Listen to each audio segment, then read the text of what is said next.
Okay, welcome to the Doing It with Purpose podcast, where I'm your host, Cornelius T. Summers Sr., aka Little Cuddy, and the co-host, Greg Peterson, aka The Deep.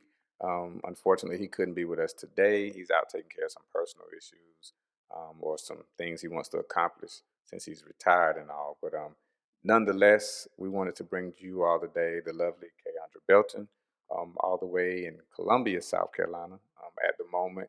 But she is a hometown Batesburg Leesville Panther. So we wanted to touch bases on that. But we'd like to welcome you to the show today, Kaundra, Thank you. and allow you to tell us a little bit about yourself. So I already touched on the fact that you are from the infamous Batesburg Leesville. But Absolutely. tell us a little bit more about yourself if you can. Hey guys, I'm so glad to be here today. Of course, country girl, Batesburg, Leesville all day. Yeah, But so glad to be here again to touch base on some things real estate related. exactly. If you guys don't know, I am a local realtor here in Columbia, South Carolina. I service Columbia area, Richland County, Lexington County, Kershaw County. Um, and so yeah, we're gonna touch base on some things about real estate and the fun thing about it. The fundamentals is what a lot of people. So you made a post just the other day and was like, "Hey, I'm going to be on a podcast," and people were actually liking it, and not only just liking it, but they had things that they wanted to hear about. So we want to use the platform today because I follow you enough to know that you're passionate about real estate. You do it with a purpose, and it matched up with what we stood for. And so we were honored to have you on today. And so real estate. How long have you been in the real estate business? I have been in real estate 3 years. Um, Almost been full time the entire time. Full time a little bit over 2 years, but 3 years in the industry. So Um, was it something that just like, oh, one day I think I want to do real estate? no, not quite. So I have been thinking about real estate for a while, Okay, probably the last 5 years, and just decided to go for it. Kind of put it off way too long. I wish I would have got going when I initially had the drive to do so, but um, never look back. so if the co-host was here, the first thing he would have said as soon as you said that, that's God's plan. God's plan. Absolutely. Everything happens in His timing. You got into the real estate business and the market when you needed it. When the real estate market needed Keandra came through. And Absolutely. so from the posts that I see both on Facebook, Instagram, and of course TikTok, from all those three areas that I see, if you have more, we'll make sure that we get them and put them up for you. But you seem to be doing well at it. I don't know if it's the personality, the knowledge that you have, but you seem to be killing the game. You know. Definitely something I'm passionate about. I previous to real estate, I was in the financial industry, so I always saw real estate and saw what real estate really could do. Okay. And I think that's what really gave me my push toward it. When I bought my first home, I said, I got to do this. This Okay. is something I got to do. So the And process itself was like, hey, I can do this. Like I can not only do it for myself to build generational wealth, but I can help others. Because that's what I have come to realize in my military experience, life experiences. Um, we go out and we buy these expensive cars, you drive them off the lot, they depreciate as soon as you leave. We buy these designer purses. I ain't gonna get into that. That's a whole, we may have to have an episode on that. And those don't necessarily depreciate because the resale value is, up there. But one of the best investments that you can make is real estate, absolutely. a home, a rental property, and those type of things. So, um, tell us a little bit about the investment aspect of it. Why is buying a home such a real estate investment? Real estate, just like you said, real estate is something that appreciates, Hmm. right? It's so much value in real estate, and I wish we knew more about it. I wish it was talked about more as far as the true investment and how much real estate can appreciate. Um, Anytime you hear about wealth or generational wealth, best believe real estate is attached to it. Exactly. It is the easiest way and it's the most affordable way to really invest. I Yes. mean, most people can't just work a regular 9 to 5 and just have a ample amount of money to just invest, right? That luxury lifestyle that they're looking for. Exactly, but you got to pay to live somewhere. Yeah, right? No matter whether you're renting, no matter what you do, you got to pay to live somewhere. So when you invest in real estate, when you buy your first home, that is your initial investment. Like exactly. you're building that equity, and all you're doing is paying to live. And you got to do it. So I always say real estate is the best way to get into that investment or start that investment portfolio Okay. because you got to pay to live somewhere. And so, me knowing what I know about real estate, you being a realtor, you're going to tell people to buy or rent in most cases. But I know that in some cases, people can't afford um, to buy, not because they may not have the money, but they didn't set themselves up for success in terms of having that credit score that they need, having that debt to income ratio. And so I don't want to get ahead of you, but let's expound on being able to afford a home in the initial process. What's one of the first things I called you up today and said, hey, Kaundra, I'm wanting to buy a home. What can you do for me? So absolutely, you do have to qualify for a home. Of course, when you get a home loan, the bank is loaning you hundreds of thousands of dollars. So they Exactly. want to make sure that you have the obligation to pay it back. So a lot of times that's your credit score is going to reflect that. Okay. So you do have to have fair credit to buy a home. There is also costs associated with buying a home, right? Oh, Two of yeah. the biggest costs is down payment and closing costs. Those things you do have to have in order to purchase a home now. There's so many programs, there's so much assistance around helping you get there. But I always tell buyers, especially when I get that initial call, the first step is raising your hand, right? You gotta Signing up for it. you gotta learn, you gotta know because no, it's not gonna happen overnight, Yeah. right? You may not get a pre-approval the first go around, but at least you'll get those steps and know the things that you need to do in order to qualify for a home. Okay. So raise your hand. Just Don't so be- basically, just having that commitment to say, hey, this is what I want to pursue. right. In my experiences, I'm on my second home that we've purchased. And the first time we purchased a home, we were all the way in Germany. And we were moving to San Antonio because that's where my next duty station was. But my wife called a relative that she had who was, they were in the Air Force, we were in the Army. But she just called and said, hey, we're trying to purchase a home. This is what we're looking for. And what can you do to help us out? And so we called. They showed us a few virtual tours. And then I just was at the place. So I was like, look, whatever she's showing you, you pick it out, do whatever.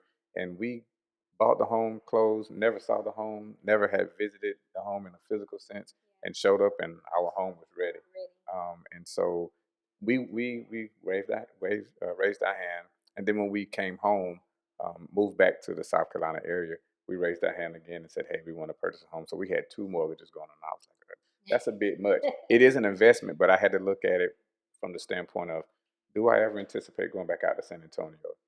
I asked the kids, I said, hey, listen, these are the career paths that you all are choosing. This is what you want to do. Should we sell or should we, continue to rent it out? And they were like, I'll sell. We're not going to San Antonio, at least not today anyway. Right. And so we sold that home, and it was a pretty smooth but aggravating headache process. But the whole intent of what I'm trying to say is don't give up, Right. because there are first time buyer programs, Mhm. those different by counties. Yes. Okay. So different, and that's why I always recommend because I could give you so much information, right? Hmm. But there is no two situations that's the same, right? Exactly. Everybody's finances is different. Everybody's income is different. So I always recommend make sure you reach out to a professional Yeah. so that you can have that one-on-one conversation and know what's available to you, right? Okay. Because there's always programs. There's always um, builders offering incentives. There's always different things that could go along with help you with the cost of buying a home. But we got to know what's What's most available? Yeah. What what's most resources? beneficial to you, right? Exactly.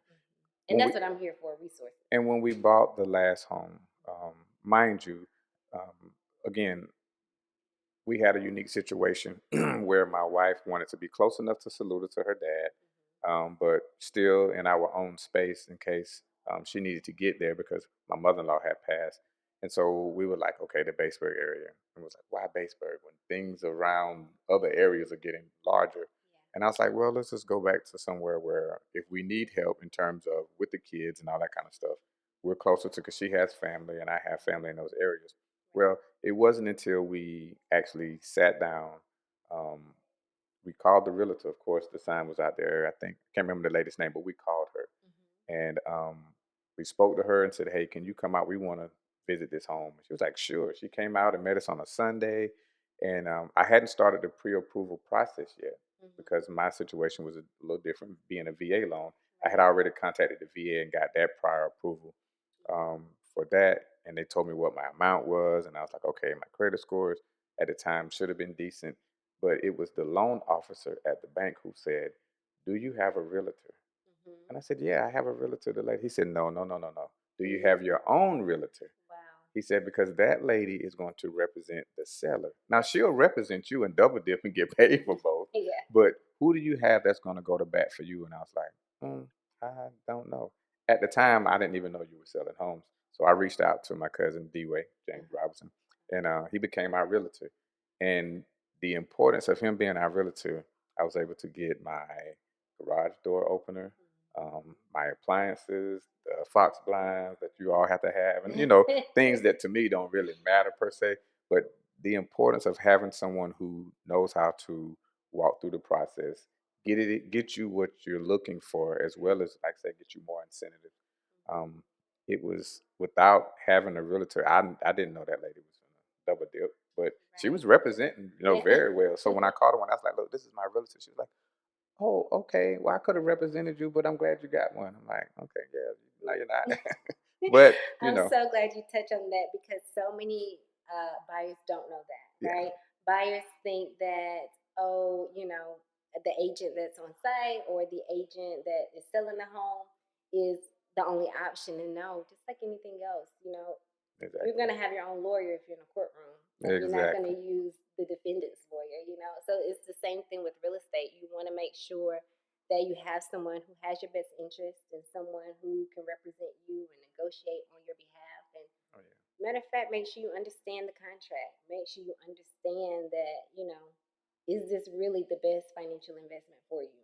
You exactly. want to have that own representation when buying a home. And that's what the loan officer said. He said, "Man, who's going to speak up for you? Have you asked for anything yet?" And I was like, "No." It's like, "Yeah, you gotta get one." And I was pleased with what James was able to get done for us, and thankful to the loan officer at First Community Bank, actually, at the time, that he was able to get those things done for us. So, but yeah, Awesome. so if you're looking to buy a home, get you a realtor. Not only get you a realtor, but Kaundra Belton will take you through the process. And so we've gotten pre-approved, right? Mm-hmm. What does the pre-approval process look like? So that's always the first step, right? You want to Mhm. get pre-approved. There's different loan types that are available in order to purchase a home, right? You mentioned VA as Okay. being a service member. VA is an amazing loan. It's Yes. 100% financing. If you are a service member or if you've served in the military, it is a great thing for you to take advantage of. But you have the VA loan, you have FHA loan, which is another government funded loan, and you have the conventional loan. You also have USDA. So there's a total of 4 loan types that you have, and you go with the loan type that is best for you, right? So Okay. when you speak to a loan officer, the loan officer will give you options based on, because sometimes you have a choice, right? Okay. Not everyone has to go conventional, not everyone has to go FHA. You have a choice. Okay. So based on your qualifications. So each loan type has different qualifications, credit score requirements, debt to income requirements, Exactly. and the loan officer is going to go over those to see which loan type best benefits you. Okay.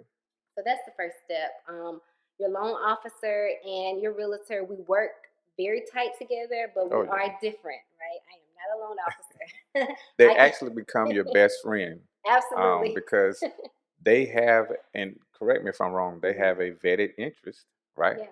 To make sure that this process is seamless and as less stressful as it can be, because ultimately, I saw something on Instagram, and I don't know if because my phone heard that I was shooting this episode today, but it was this picture or a clip of this couple, this husband and wife, and they have a beautiful brand new home they purchased, but it says this is the only thing you could afford. So they have no furniture, they're sleeping on the floor, and all those kind of different things. And so, yeah, you definitely from my experience, and you just hit it on the head. The loan officer and the realtor, they become, because there was conversations where D-Way would call me or James would call me and was like, "Oh, I already talked to the loan officer about this, and that," or the loan officer would call me and say, "Hey, I already spoke to your realtor about this," and I was like, "Okay, well, y'all got to figure it out." So Fun yeah, secret, you do not know how many fires your realtor and loan officer put out before it even hits your doorstep. Like, okay, and that's the purpose. Like, we want to make this process as less stressful as possible. So there's a lot of things that we work out on the back end before it even hits your doorstep to make sure that this process is as less stressful as possible. Because if your phone ring every time the underwriter call, you probably would be like, "What in the world?" I'm just giving up. Right. I don't even want to do this no more. But that's the beauty of it. I mean, it's we're here to help. Okay. We're here to So help. we've gotten pre-approved, um, and I've talked to my loan officer, and we've chosen the correct loan, whether it be VA, FHA, USDA, and so now let's go shopping.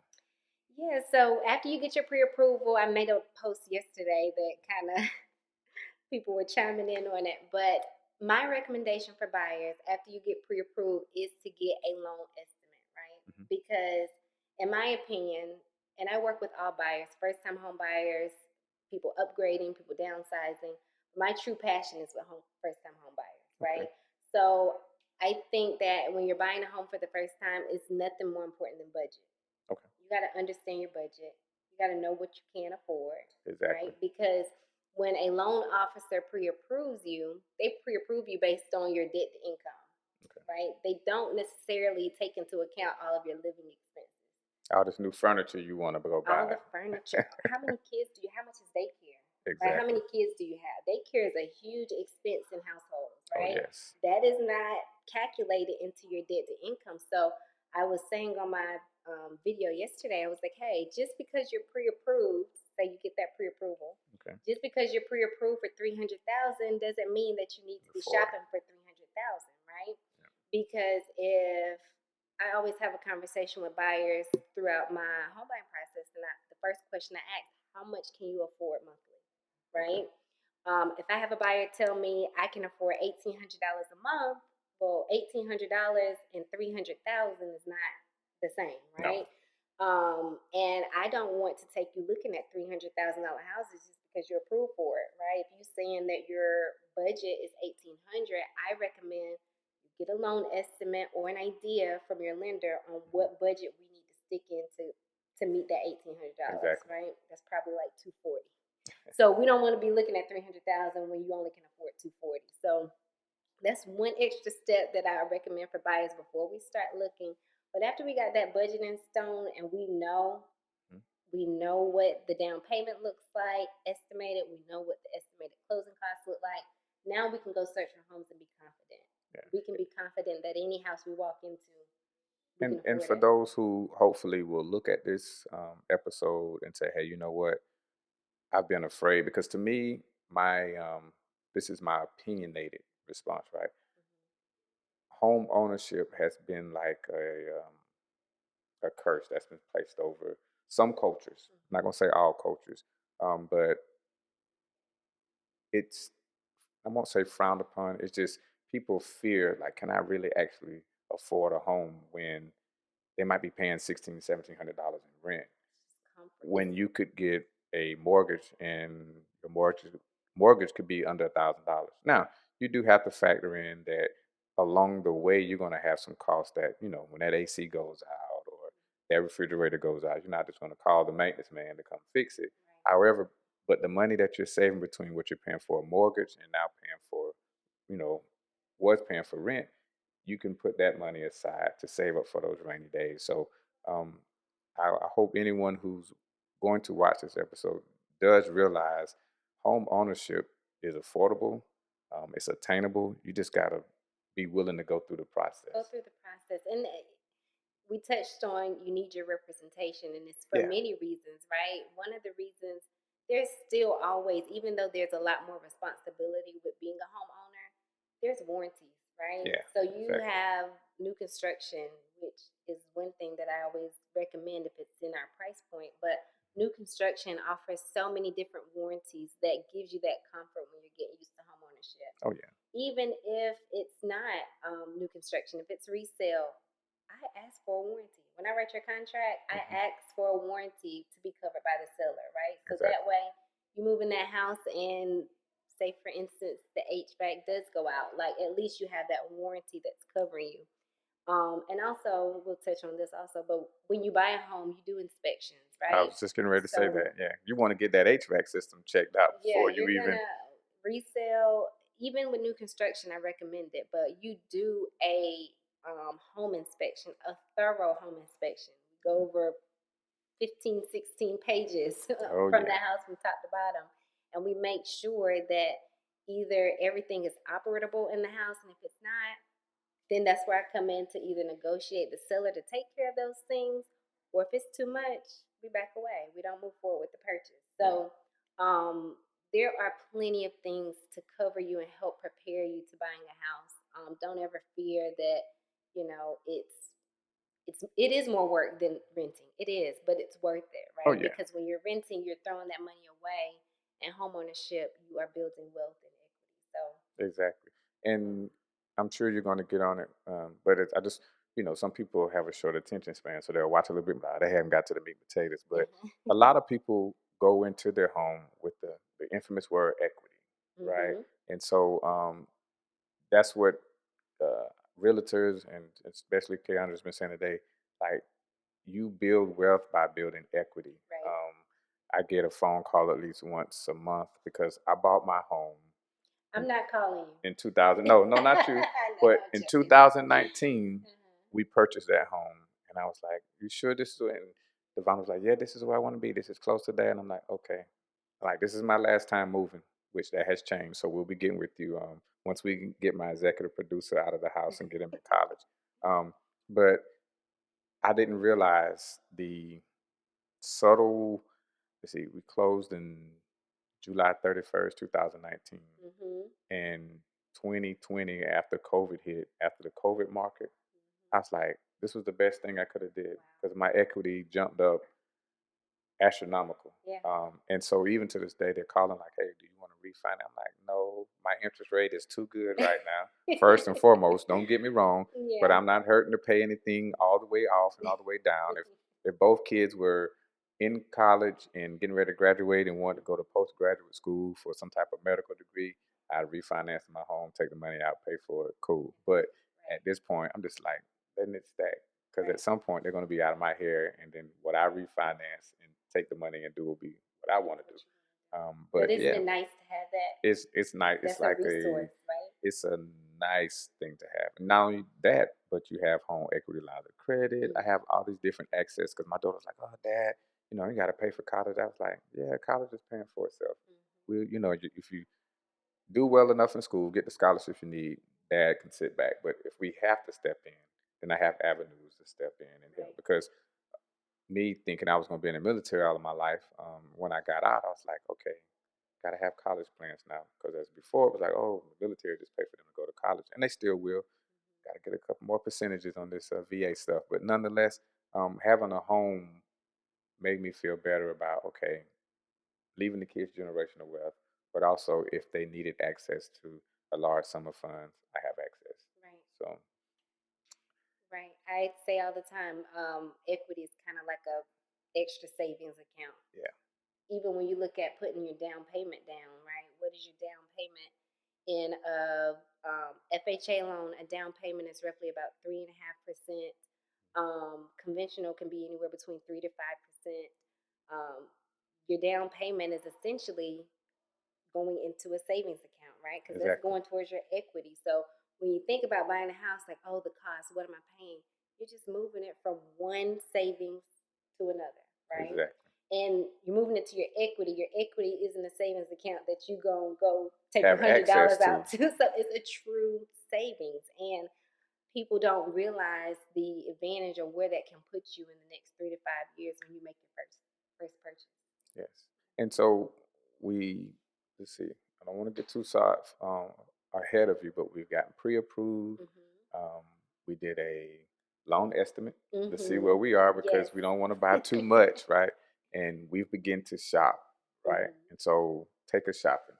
So, of course, at this point, you and I have already had a buyer consultation, right? So we know the location you're looking in, we know the house size that you may be looking for.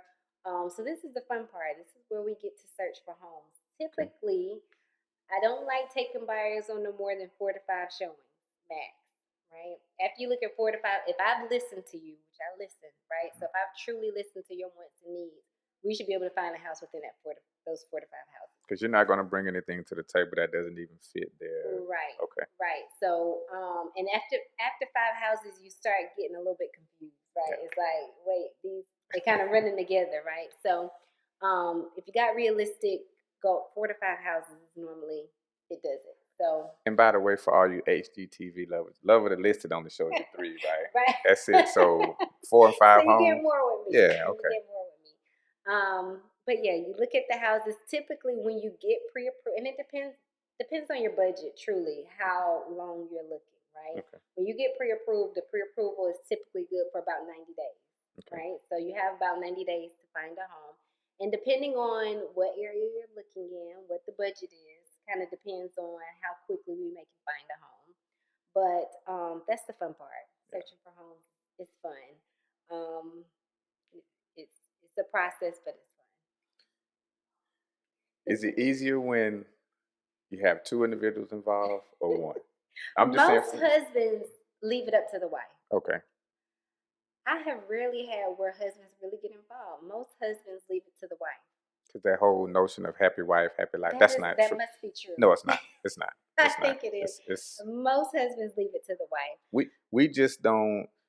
What we're looking for is a nice backyard. Yeah. Something that we can. Where can I put my grill? Where can the guys and I chill They out? want a 2-car garage. 2-car at garage. least. And then for me, I can't speak for all other males. I need a yard that I can manicure. I got to be able to go out there and cut some grass and smell some grass and put some flowers and bushes and all that. As long as I got that, I don't care what's going on inside the house. Yep.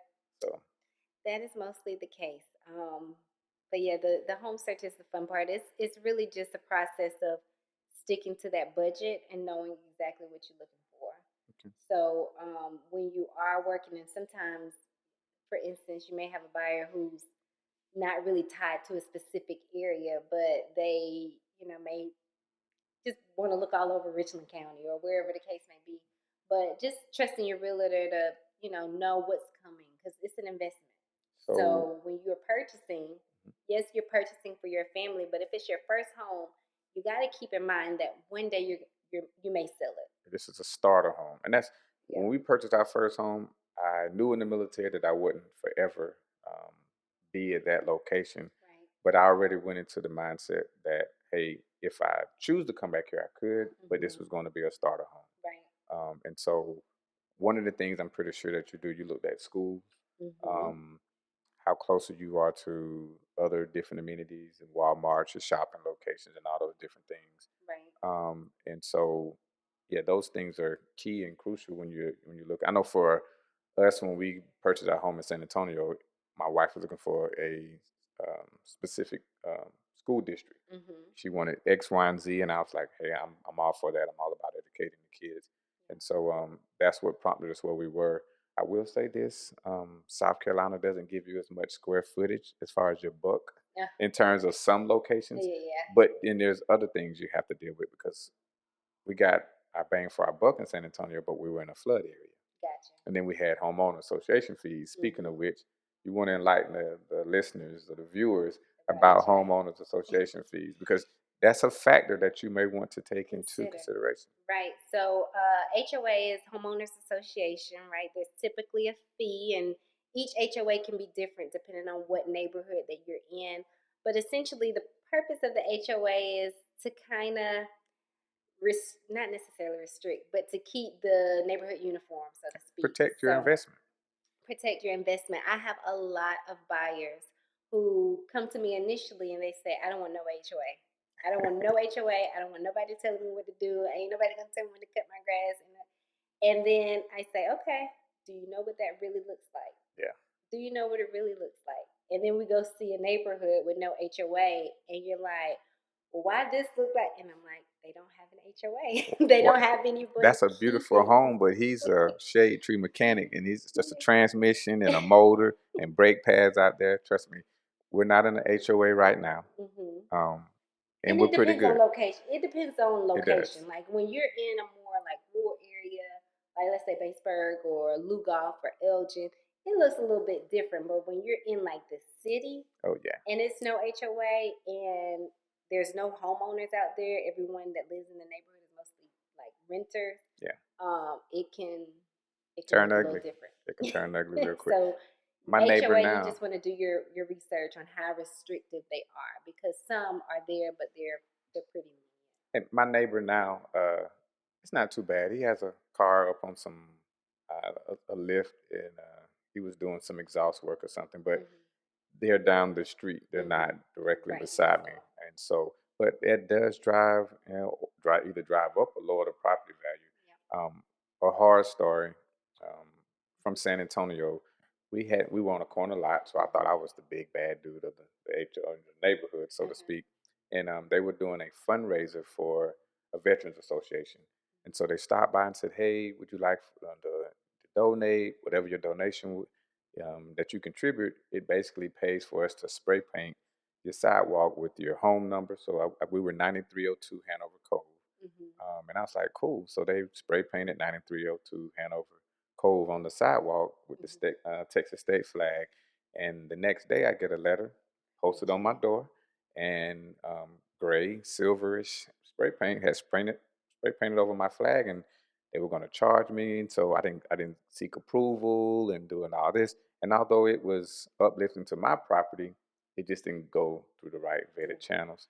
And so I had to resubmit, had to pay the people to come back out and do it again. But we got it approved. But HOA, it is there, I think, to protect Overall, yeah. your investment, because you know your house may have been 200,000, but the house beside you could have been 400,000 Right. in some capacity. And so you don't want to depreciate their value because you want a pink fence. So Right. I understand the Right. nature of the HOA. But okay, so you've taken this shopping. We purchased a home. Mm-hmm. Now what? Because see, here's the people want to celebrating is not. We're not there yet. We're not at the finish We're line. just getting started. Okay, so So after we find a home, right? So then at that point, I submit an offer. On my end, your realtor does a bunch of things on the back end. Making sure that we're making the best investment, okay, right? So making sure we know what to offer, right? Because asking price, you get tied into, is it overpriced? Is it underpriced? Is it priced correctly? So we're making sure the house is priced accordingly, and we make hmm an offer. If our offer is accepted, then at that point, there is earnest money. That's a cost to buy a house. yes, Earnest money. Earnest money is something that you put up for the seller. The, the attorney typically holds it, but it's something that you put up to show the seller that you are indeed serious about buying the home. Earnest money can vary, right? Typically, I say anywhere between $1,000. Now, it all depends on the market, yes, right? Some new construction say it has to be 1% of the purchase price. Some new construction says it has to be 2% of the purchase price. So it all depends on the property itself, but at least about $1,000 for earnest money, depending on the cost of the home. okay, But that is an amount that you're putting up, showing the seller that you are indeed serious. Earnest money is refundable sometimes, but not all yeah, the time, right? yeah, So when you go under contract for a home, you have something called a due diligence period. mhm, That due diligence period is when you do your due diligence, right? You do yeah, your home inspections, your HVAC inspections, your roof inspections. You do all of your inspections on the home to ensure that you indeed want to move forward with that property. yeah, In South Carolina, that's 10 business days that you have to do that. If for whatever reason you want to back out during that 10 business day time, you can get your earnest money back. If you back out after that time, then the seller is subject to keep your earnest money. yeah, Um, During that time, you do the inspections and everything. Inspections can vary. I typically recommend about at least $300 to $500 for inspections. The bigger the home, the more it could possibly be, but cost, at least $300 to $500. So that's about $1,500 to $2,000 off the top that you need in order to actually make an offer on a home. Okay. After we do inspections, if you decide to move forward, we go over what's on the inspection report. If there's things that I need to negotiate for the seller to repair, then we go back into negotiating that part. But if that goes well, we keep going. The next step is typically appraisal. So the appraisal is where someone comes out to appraise the property to make sure that whatever you offer, right, that the house is valued at that or more. An appraisal is also a fee that you typically have to come out of pocket with up front, which is about $700. But you want to make sure you have those funds available to be able to move forward with the process. And all of those things are almost like, we have insurance on cars, we have insurance on cell phones, we got more insurance on cell phones than we have on ourselves most of the time. But nonetheless, these are avenues of way, like you said, of making sure that the buyer and the seller are both in agreement with each other in terms of like we're going to go through with this deal. And it's also you're protecting. You don't want to go and make an offer for a house that's valued at 150, but you're offering 275. Right. And so, but in that case, when you're the seller, and it happened to us in San Antonio, our house was appraised at, I think it was right at 180 something, and and I'm sorry, I take that back. I think the offer we purchased a house at like 149. Okay. And that was in 2000. You're born in 2011. Okay. And then we sold the home in 2000, might have been 20. So we Okay. had it about 9, 10 years, but we sold the house for well over $200,000 in just a 9 year period. And so when we did the appraisal, the house, because of the market, was valued at way higher. And so we made, I think, about 35,000 over asking cost because Wow. the home was on the market not even 4 hours. So yeah, and that all of this goes into play with when you decide to buy, Yeah, right? Because we'll get back on track, but there are things called a buyer's market and a seller's market, right? exactly. Right now, is it a buyer's market or a seller's market? It honestly depends on the price point, Yeah, right? Lower price points, the sellers have more advantage because there's so many buyers shopping in that price point. Higher price point, the buyers may have more advantage because there's not as many buyers in that price point. So it all depends on the area you're looking and the market.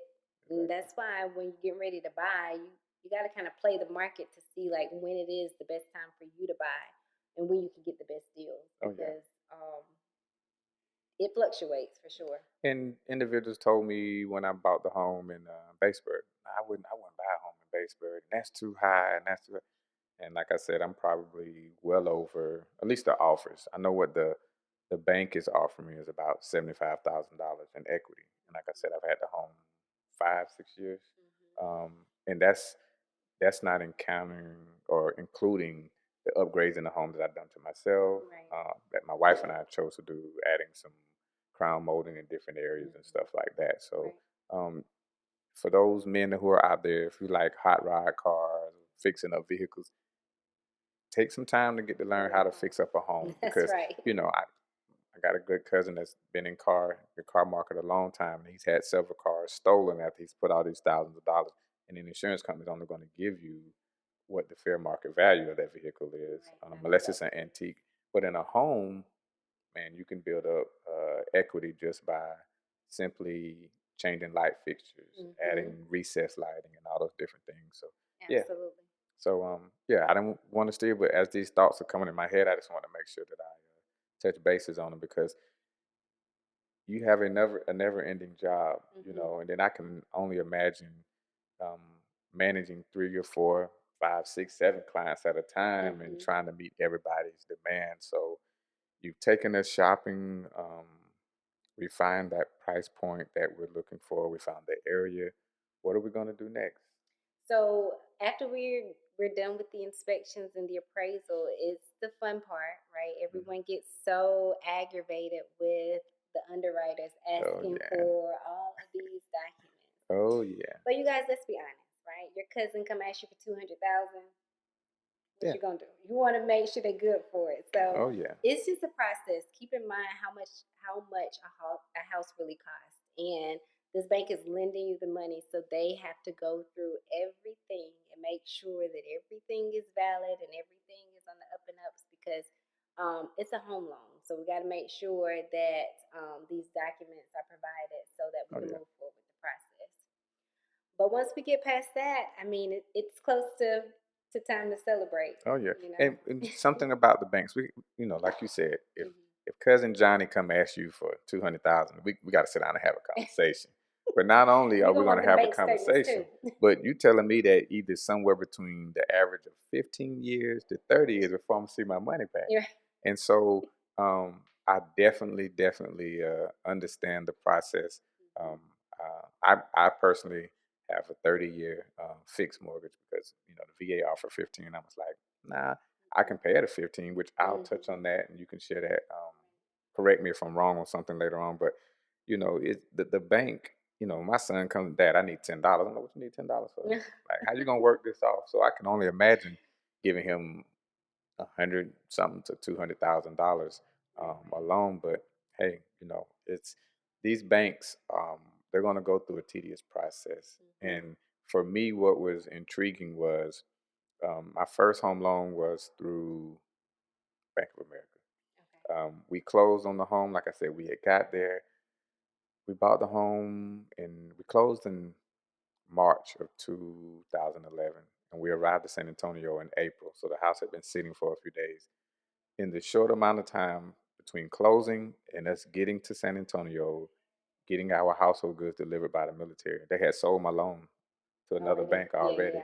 And that's It was and quick. so when it happened, when we moved this last time, we went through First Community Bank at first, and then 2 weeks later, I think after being there, Mr. Cooper reached out to me, was like, "Hey, we're your lender," and I was like, "Okay." But Mr. Cooper, I recommend anybody. I don't know who you recommend people to, but they've been nothing but phenomenal. Yeah, Maybe that's some, who my company sold to Mr. Cooper as well. So that's who I'm with. yeah, Mr. I Belton. love them. Yeah, so we're almost time to celebrate in terms of the closing, which is that's the big day, That's right? the fun day. Other than joining the military, I don't think I've ever signed any more documents in Then my closing. life. But so yeah, so what do we do in between before closing and, like you said, after the inspection? Because this is what I think some of the listeners who haven't purchased a home or going to look at purchasing a home, this is where they want to go out and start shopping, right? They want to start, I saw this nice rooms to go had this, Ashley Furniture had this, I want to order this. No, don't do it. No. So when you're in that process, you don't want to make, and I'm even talking about cash deposits, Yeah. right? You don't want to do anything that's going to cause any red flags. So, no, please do not go buy furniture. Please do not go finance a car. Please do not quit your job, Yeah. right? Don't do it. Don't quit your job. Don't make any large purchases. I mean, the underwriters are going to be going through your file.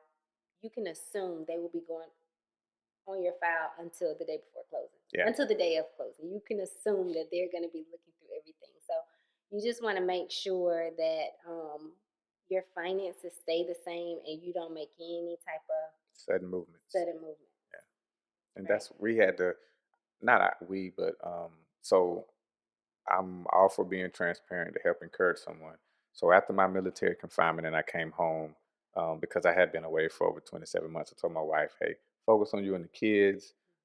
There was no guarantee that, you know, she was going to give me that other opportunity that I was in search of. So I came home, my credit score was in the 500s. And I was like, holy, I had never been that low. My mom had worked very hard to teach me about your credit history and how important it was for you. But now my wife wants to buy this home, and I'm like, okay, well, I'm still trying to get in good graces. I need to do things to rebound. And so when we first got the certificate of eligibility for those VA members and got, hey, go ahead and apply for a VA loan, you still got to go through a bank. Because I think some veterans think, oh, you're getting the money from the VA. No, the VA is just backing you. They're guaranteeing you Right. that they'll back your loan. But nonetheless, I was sitting at like a 30 something. And I was like, and the gentleman told me, it was like, listen, same guy who told me about getting a realtor, he wanted to help me, but he said, hey, we got to do some things.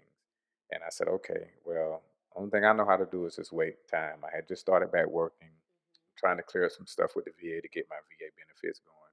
And so he said, hey, do you know about piggybacking? And I was like, nah, explain it to me. I'd never really been introduced to it that way.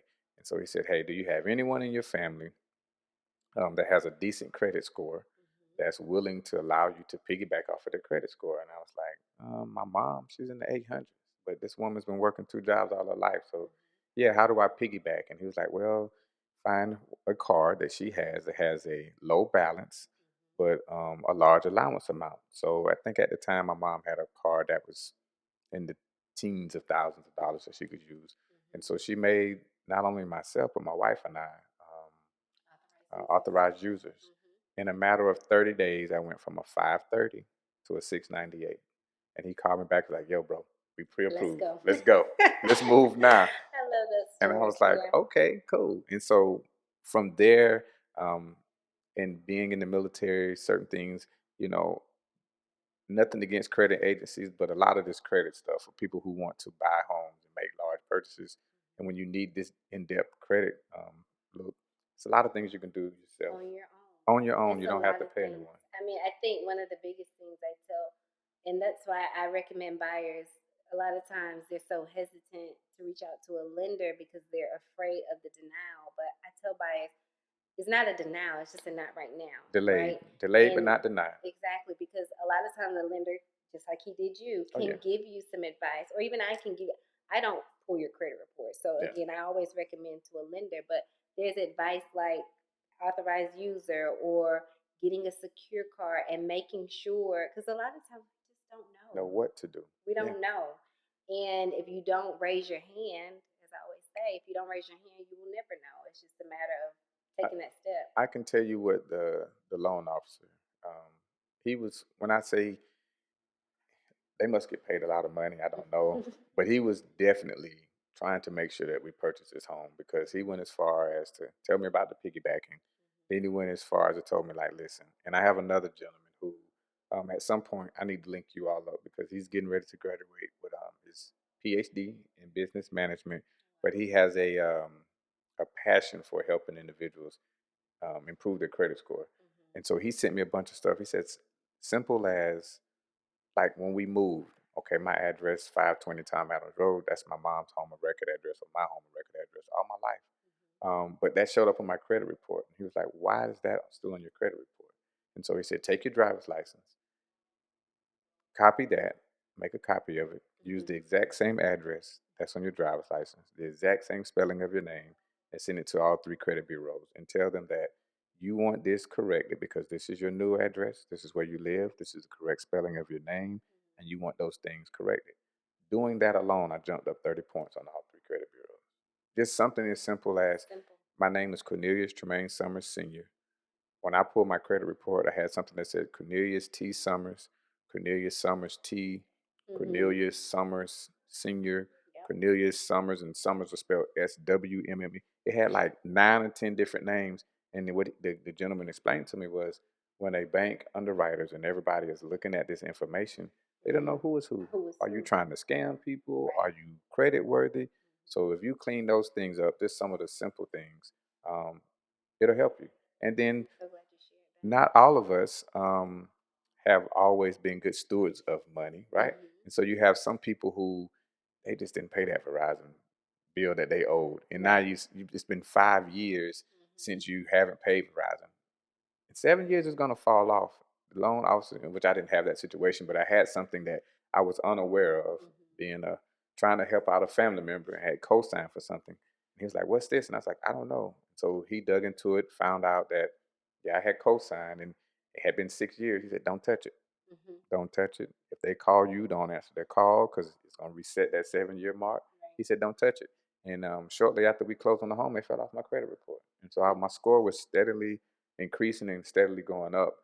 And it was just because I didn't have access or the resources to understand the information that was out there. And so you have piggybacking, you have those different loan officers and realtors who have ways to help you increase your credit score. But And make sure, I know a lot of times people are hesitant to talk to a lender. They want to pay off X, Y, and Z before they feel like, oh, I got to pay this hospital bill and I got to pay this and that. Speak to a lender first, because yeah, sometimes the money that you use to pay off a hospital bill, it probably could have helped you more if you would have paid that open credit card that you got down. You know, that exactly. $800 that you put toward the hospital bill, you could have paid that credit card down, and that probably could have increased your score more. That revolving credit. But Yeah, you putting money toward, you're playing a guessing game versus getting solid information and making sure you have what you need to move forward. cool, cool. And so now we've reached, I guess, closing.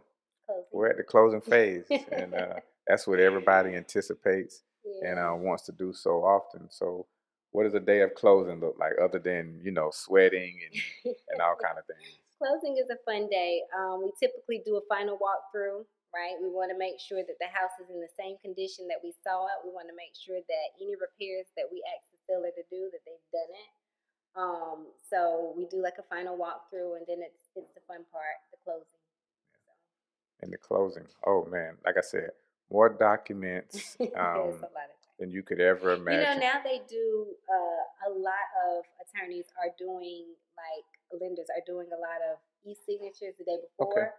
So to the slow pile up the looks a process. little bit, Okay, because it went from this to probably this. It went to half. I'm a lot older than you, at least I think by 13 years or more. So I ain't gonna tell my age because then that would tell yours. But nonetheless, I remember when Brittany was little, my Mhm. sister, it came by selling these books, encyclopedias, to help you learn and to help you read and all that kind of stuff.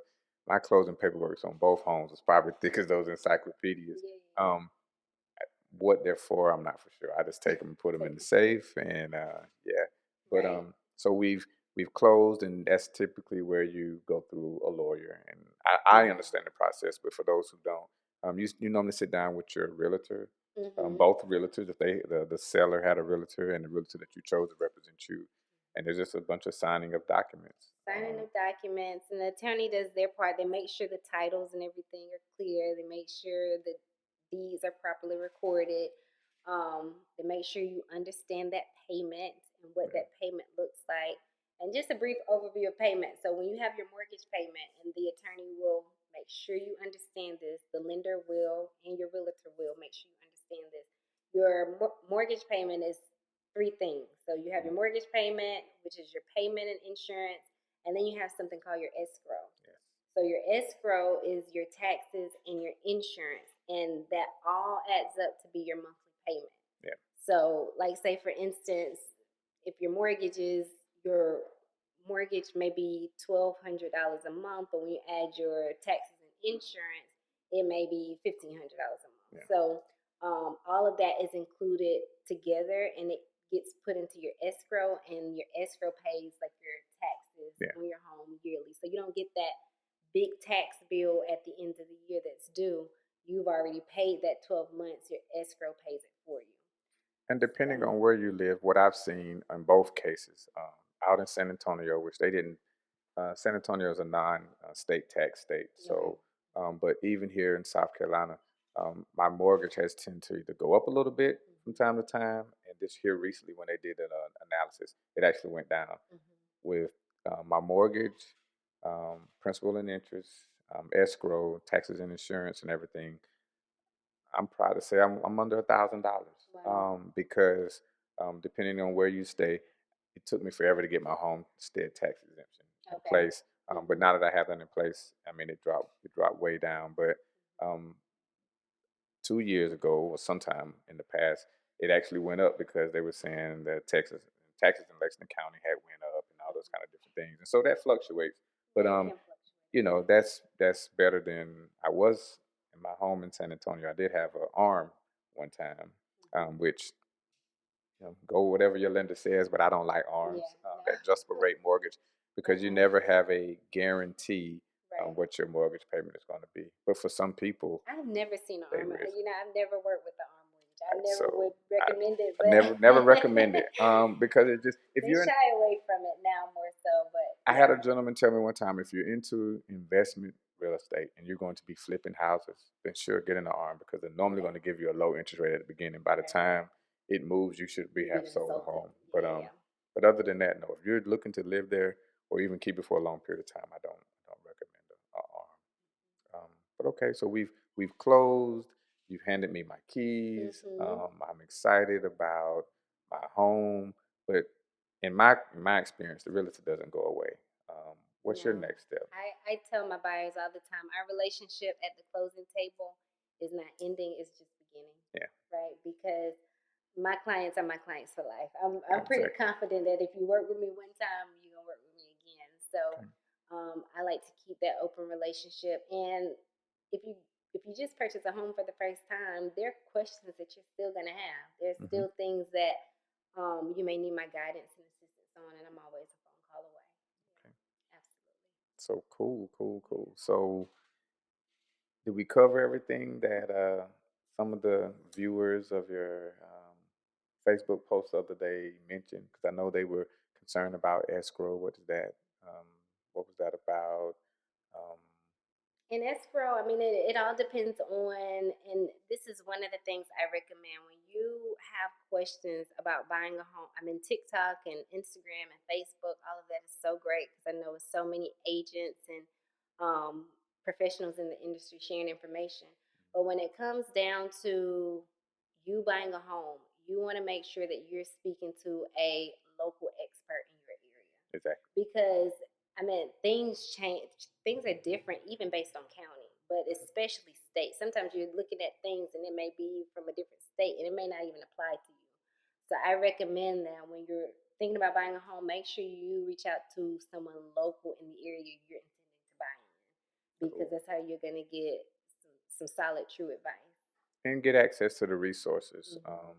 You know, if you don't get access to the resources that are available to you, then they're either going to get wasted or put towards something that you probably don't agree with in your state or county or whatever. So Right. it's And just best to to tap quickly into it. talk on resources, I didn't mention SC housing. So Okay. there's different resources or things that's available to you as first time home buyers. SC housing is a down payment assistance program. It is income restricted, Hmm. so again, you got to speak to a lender to make sure you qualify. But they give $8,000 towards down payment Wow. assistance. There is a program that's about to be released very soon, Palmetto Heroes. They are Okay. typically give about $10,000 for our first responders. So there's a lot of different programs and incentives out there for you. You just gotta talk to me to know what you can take advantage of. And with your permission, will some of those flyers we have up at the barbershop that I'm always handing Oh out, yeah, yeah, yeah. we'll post that to make sure people can reach out to you and Absolutely, for houses. So, um, absolutely. is there anything that we didn't cover regarding housing, regarding real estate? What is, I you know, think we touched on everything. We touched on a lot. I mean, at the end of the day, I talk to buyers every day. mhm, So um, you'll be putting my information out there. But give me a call. I mean, I love to talk to you. And I tell buyers, I don't care if it's tomorrow or 2 years from now.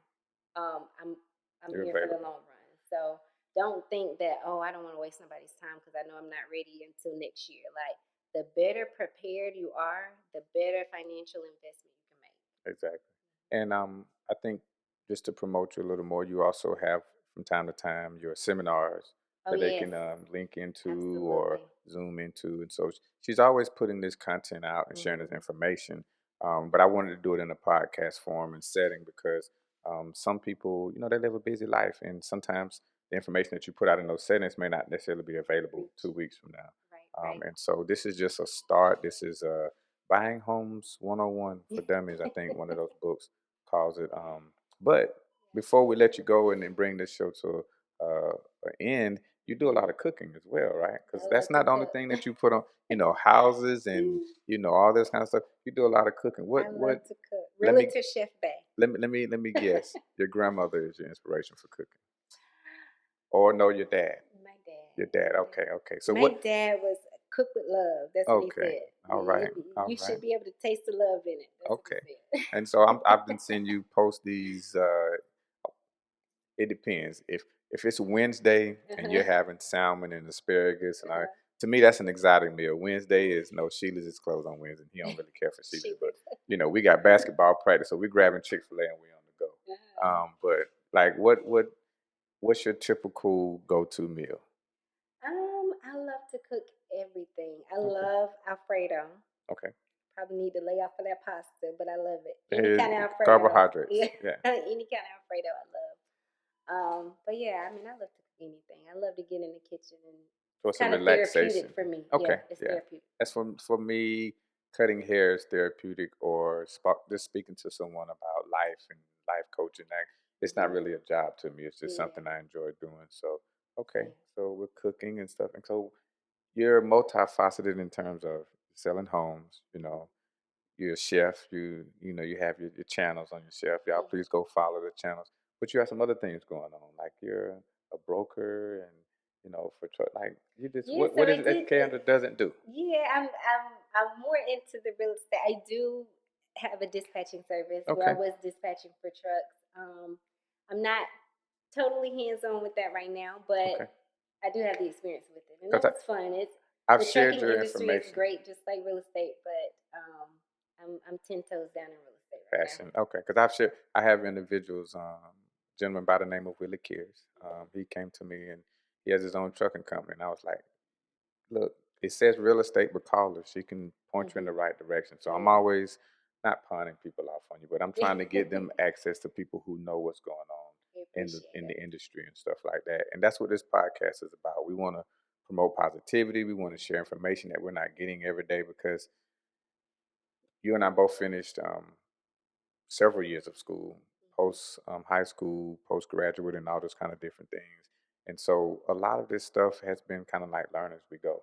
Um, Learn as we go. no one, and we come from, I think I know a little bit enough about your family to know that we come from families where our families wanted us to do better and want us to have more than what they had. Hmm. But they didn't necessarily have the instructions to give us because if they did, they would have told us a long time Early ago. on.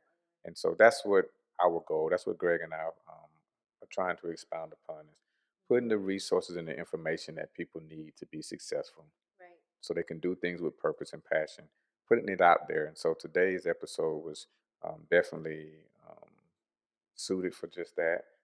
We want to thank you for sharing the information that you have shared. We want to put all your resources out there, make it feel real so people know what they're really walking into. And any information that you may have, she's a phone call, email, text message away. Absolutely. Full time mom, full time chef, full time realtor, many a hats. And so Yeah. if you need information, please reach out to Kaundra Belton. It's Please KW, do. right? I want to make sure. KW. Okay, yeah, I Yep. want to make sure. I'm in the Northeast office off of Two Notch. But yeah, I'm always available. So hit me up. All right. So, as the co-host would say if he was here, the podcast "Doing It with Purpose" was based upon if you're not going to do it with passion, if you're not going to do it with purpose, don't do it at all. Triple salute to little Tony. We want to keep the Etheridge family in prayer, and we want to thank y'all for coming out. God bless. Good night, and we'll see you on the next episode. Thank you.